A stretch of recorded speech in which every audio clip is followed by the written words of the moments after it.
Hello guys, today I'm going to tell you about that ProjectVex token. Now before I start the video, let's share my legal disclaimer. This video is only for educational purpose. Do your only search for the investing. According to the website, ProjectVex is a cryptocurrency project whose core identity and technical details are not widely documented in public source, making a definitive analysis challenging.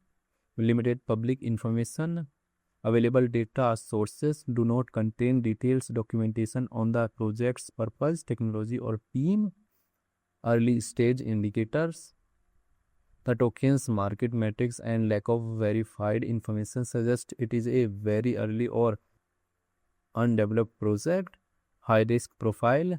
The absence of a clear value propositions and reliance on self-reported data signals significant uncertainty for users.